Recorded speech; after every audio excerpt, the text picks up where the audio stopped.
Dr. Hickey then goes on to talk about that Dr. Francis must have known that the diagnosis of ADHD is very controversial and that it has been controversial for a long time.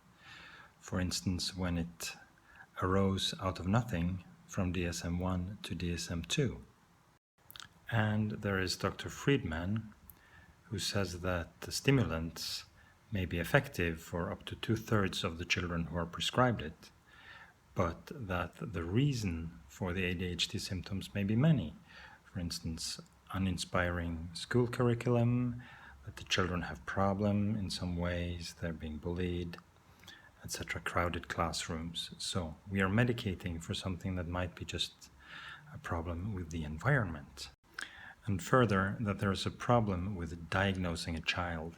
It puts the child in a sick role, and that they have to take medication reinforces that the thinking that the child is no longer in control of his or her actions but need a drug to be able to function. That the child will learn implicitly through getting a diagnosis and medication that he or she is not able to self-control. And that this was written in 1975. So Dr. Hickey then goes on to describe the bio model. Actually, in DSM-3, Dr. Spitzer was willing to admit that some diagnosis might finally prove to be results of psychological processes.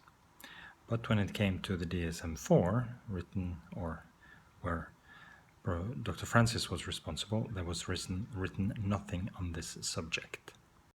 Now, in the DSM, there is a problem because all the DSM diagnoses are there because there are no physical problems that create them. So there is, in many ways, a distinction between mental disorders and medical disorders. So Dr. Francis pointed out that there is, by calling something a mental disorder, does not in any way mean that it is not biological.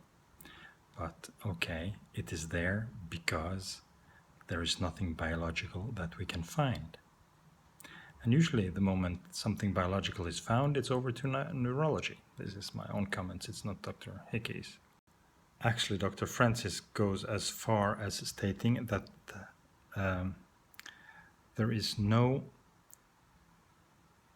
fundamental distinction between mental disorders and general medical conditions.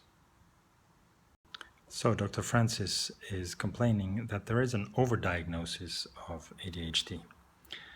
And Dr. Hickey comments that it's a national tragedy, a national, what did he call it?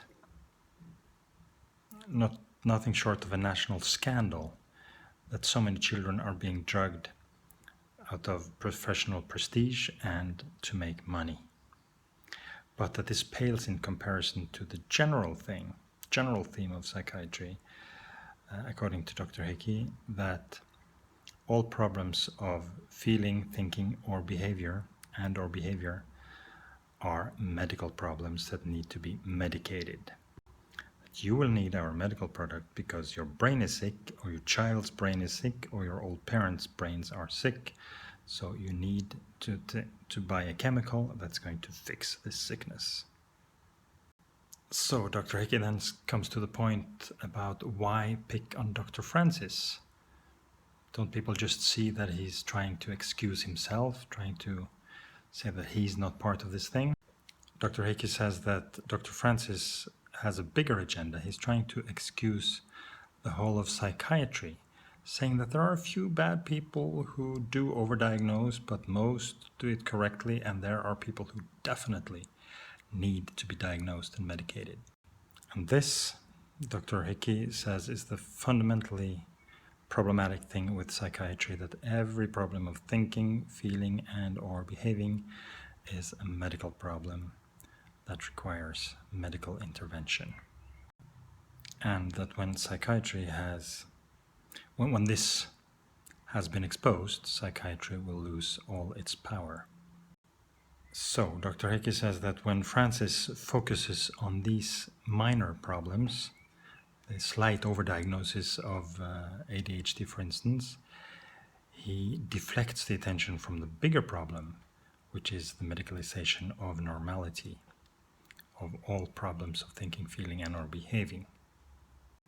And I will just read the last phrase from Dr. Hickey. Psychiatry is a destroyer of people, both individually and in terms of our cultural resilience.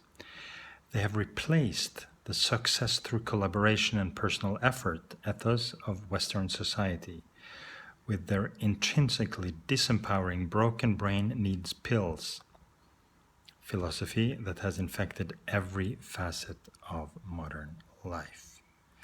So we used to be able to think that we could make it ourselves, we could make an effort, we could raise our children, etc., but now just have to take pills for it.